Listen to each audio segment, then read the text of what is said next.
So today we're going on a little adventure to go see if we can find some ramps. Ramps are in the onion family. They're technically a wild leek and they are amazing. They are an absolute treasure to find because the season is so short and they're almost impossible to grow. So they're largely just a foraged good. You know, it's time to start looking for some ramps when you're getting to kind of the early part of spring, once the woods are starting to wake up, but the leaves haven't fully come out on the trees yet. So about a month before your last frost date. And you can find that out by just entering your city or your zip code and last frost date in Google, and it'll tell you. For me, it's about mid-May. So mid-April was about the time to start looking for these. And the season is only about a month long. So we're coming to a close. So I knew it was now or never to get out there and hopefully harvest some. So we'll keep our eyes open as we go along. I'm hoping to find the boys while we're out on our walk so they can come along and do some foraging with us. We'll see. Oh, we found them. Here they come. Come on, boys. You want to come with me? Hi.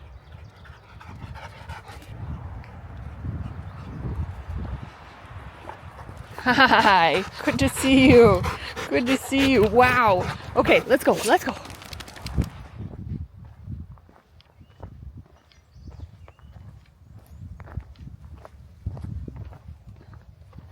We're getting ready to build Ryan's shop back here.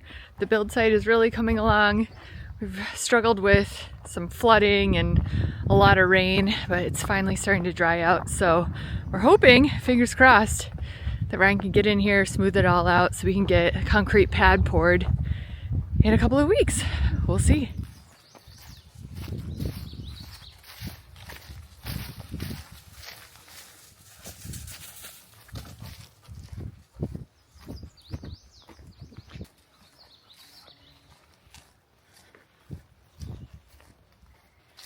So in here is definitely a spot with promise. What we're looking for are some fairly open spots that are kind of moist but not dry either, like just some nice rich peaty soil and deciduous trees. So you'll never find ramps in a pine stand, but I don't see any yet. Let's keep going. Now don't be fooled by these. These look kind of like ramps, but not quite. And I know I mentioned earlier that, oh my gosh, look at Tucker. Oh boy, you happy? You're gonna need a bath, honey. And I know I mentioned earlier that ramps are nearly impossible to grow in a home garden or to propagate, that type of a thing. And you might be wondering why. The reason is that those seeds from the ramp plant, they can take years to germinate. And I thought that 3 weeks for carrot seeds was trying enough, but we're talking years. And then after that, it takes several more years for the ramp to mature. So I heard a statistic somewhere that it can take 8 years to get a fully mature ramp plant. So not saying you can't do it. You could give it a try if you wanted to, but you're better off just finding a healthy patch in the wild. So that's my hope for today. We'll see.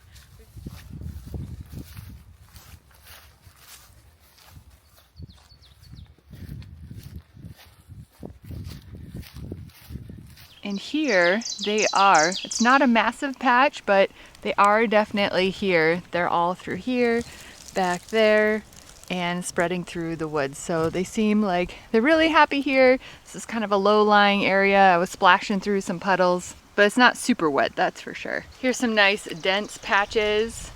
I love seeing that. And there's another good couple over here.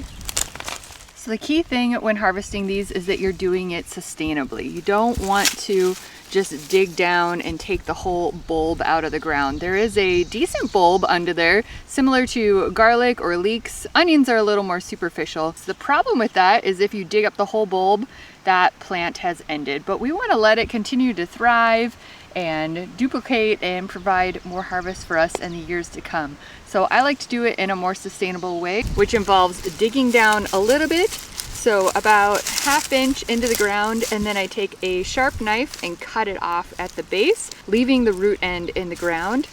but then I can harvest this whole top portion and a little bit of the bulb that is still delicious. And I have a handy little surgical kit at home for my first aid kit, and I've actually found that a scalpel works really great to do a swift, sharp cut and not cause any damage to the plant. Just gonna dig down with my finger. Oh, thank you, Tucker. Yes, go away.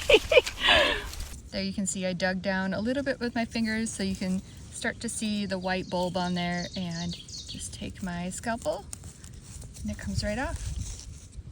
And here's what we're looking for. How beautiful are those? And you can see I've done a swift cut. I didn't have to use a trowel or anything. I just used my fingers to push some of the soil away, and that scalpel just does a great job.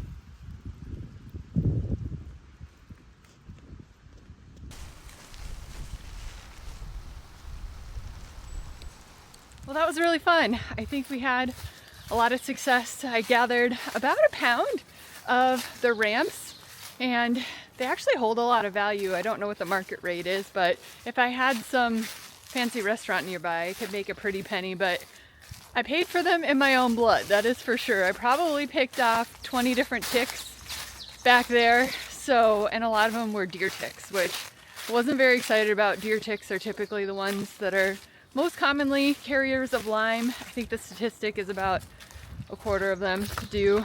But the good news is that they have to stay attached for a full 48 hours, typically for Lyme transmission. So as soon as we get home, we're gonna do a very thorough tick check and make sure everybody is off and get to cooking my ramps.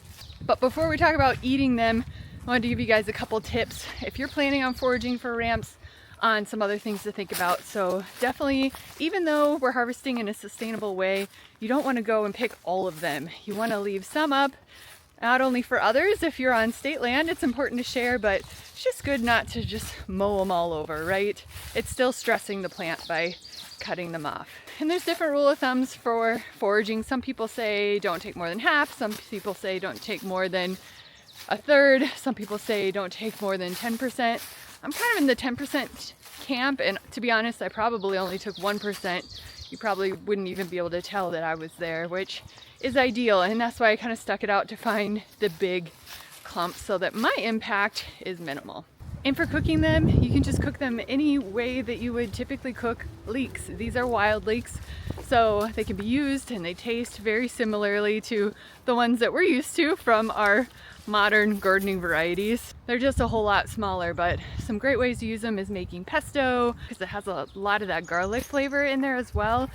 Last week, Ryan and I made some soup, which was delicious, and these can actually be dehydrated and then blended into a powder that can be made into a seasoning. So I think that might be what I do with this batch. We'll see. I'll make sure to link some of my favorite recipes in the description if you'd like a recipe to follow. They're all delicious. Well, that's it for now. Thanks so much for joining me on our little foraging adventure. If you liked the foraging type content, let me know.